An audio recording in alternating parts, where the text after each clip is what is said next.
This was it for the Andy Griffith Show. Ron Howard may have been the red-headed darling of the Andy Griffith Show, but life behind Mayberry's white picket fences wasn't always as perfect as it looked.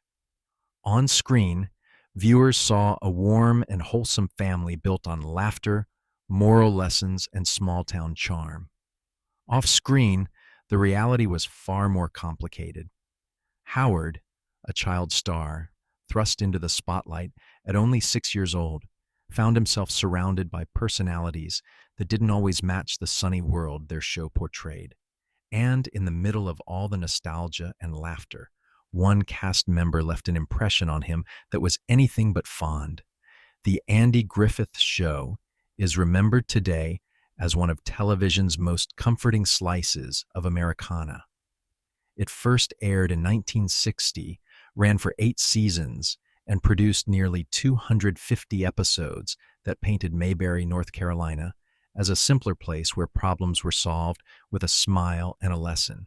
But as much as audiences embraced the idealized version of small-town life, the cast themselves weren't immune to tension, clashing egos, and the kind of simmering resentments rarely spoken about until decades later.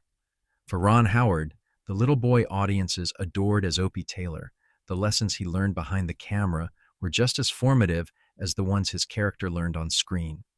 Mayberry was meant to feel timeless. Andy Griffith himself described it as more reminiscent of the 1930s than the 1960s when it aired. It was nostalgic even when it was brand new.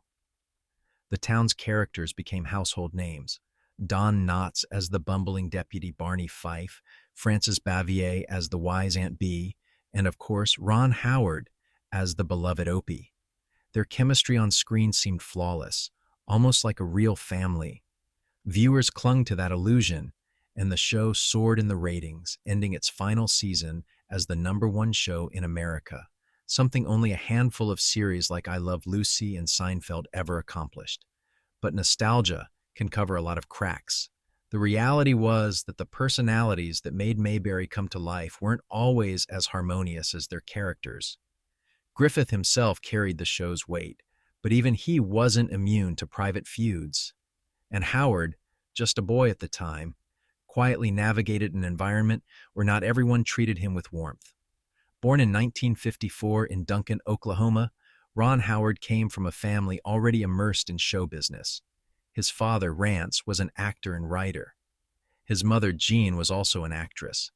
Hollywood wasn't a dream for the Howards, it was the family business.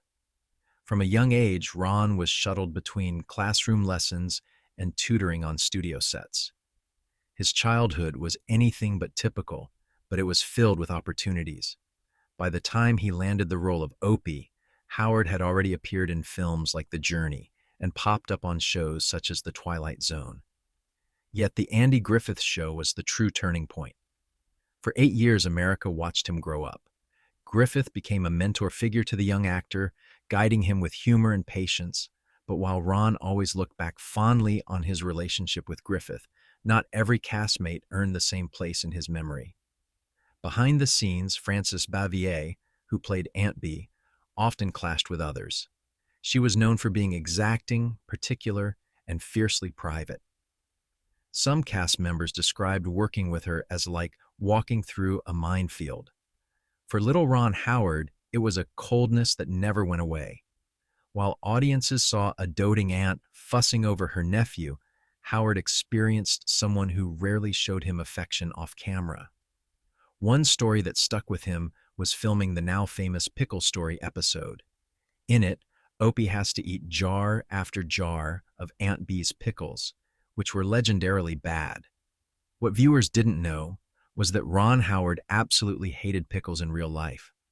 Take after take, he had to choke them down, forcing smiles while standing opposite Bavier. For audiences, it was a funny plot. For Ron, it was misery made worse by the presence of a co-star who never offered him comfort. Years later, he admitted that she was never cruel, just icy, someone he could never connect with despite the family dynamic they portrayed. That experience taught him a lesson he carried for the rest of his career. Not every smile you see is genuine, and not every warm persona matches the reality behind the scenes. When the Andy Griffith Show ended in 1968, Ron Howard's career didn't fade. Instead, it evolved. By 1974, he was starring as Richie Cunningham in Happy Days, another cultural juggernaut that defined an era of television. This time, his on-screen chemistry with Henry Winkler as the Fonz felt genuine both on and off set.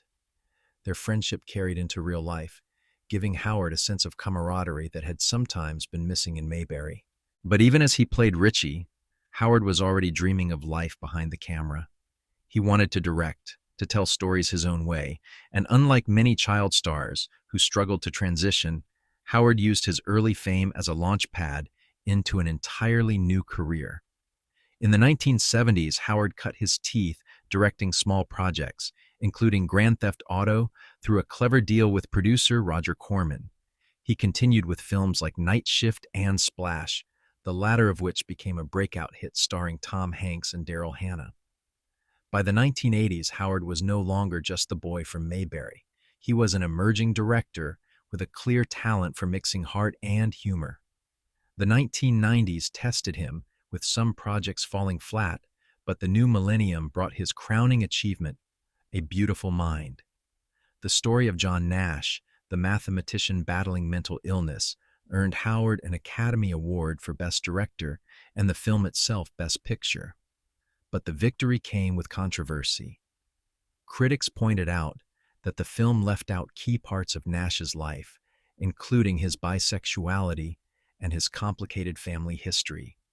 Howard admitted the omissions were deliberate, intended to focus on the core narrative, but the backlash reminded him that even storytelling has its risks.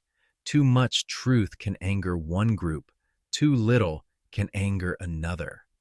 Amid all the Hollywood chaos, Howard's personal life remained remarkably steady. He married Cheryl Howard in 1975, and together they built one of Hollywood's rare, lasting marriages. Over 50 years later, they are still together, raising 4 children and celebrating anniversaries with quiet gestures rather than lavish spectacles. For their 2023 anniversary, Howard even took Cheryl out in the same mint green Volkswagen Beetle he drove on their very first date. In an industry defined by breakups and scandals, their relationship became a story of resilience, built on communication, adaptation, and trust. Howard's reputation in Hollywood has always been that of a calm professional. He isn't known for drama or scandal, but that doesn't mean he hasn't faced conflicts. In recent years, his work on Hillbilly Elegy brought him into contact with author J.D. Vance, who later became a political figure. At the time of filming, politics weren't central to their conversations. Howard focused on the story of resilience and family struggles. But as Vance's political career grew, Howard found himself disillusioned by what he saw as a complete transformation from the man he had once tried to portray. For Howard, it stirred memories of working with Frances Bavier decades earlier, the unsettling realization that the people you work closely with aren't always who they seem. He described his feelings toward Vance as disappointment mixed with personal betrayal, not unlike the emotional chill he'd felt as a boy on the set of The Andy Griffith Show. Despite the conflicts, Ron Howard's career stands out for its longevity, versatility, and stability. Few child stars manage to avoid scandal. Fewer still successfully reinvent themselves as respected directors. Howard belongs to that rare group who did both. His reputation as a steady, thoughtful storyteller has made him one of the most trusted names in Hollywood. The boy from Mayberry grew up surrounded by lessons, some kind, some harsh. From Andy Griffith's mentorship to Frances Bavier's coldness, from child star fame to Oscar-winning director, Howard's life is proof that the stories we tell ourselves and the images we see on screen often hide the deeper, messier truths. Ron Howard's journey began with a toy turtle on a sitcom set and grew into a career spanning decades, awards, and cultural milestones. But beneath the sunny glow of Mayberry, he learned early that not everything in Hollywood is what it seems. The warmth of Aunt Bee never reached him, The political ally he once respected shifted into someone unrecognizable, and even his greatest triumphs came with criticism. Yet through it all, Howard endured. He built a marriage that lasted, raised a family, and became one of Hollywood's most consistent storytellers. His story is a reminder: behind every polished smile and nostalgic memory, there may be tensions and truths we never see. So what about you? What Ron Howard film left the biggest impression on you? Was it the emotional pull of A Beautiful Mind, the adventure of Apollo 13, or the magic of Splash? Let us know in the comments below. And if you enjoyed uncovering the untold side of Mayberry's most famous son, don't forget to like this video, subscribe to the channel, and click the next video on your screen. You won't want to miss it.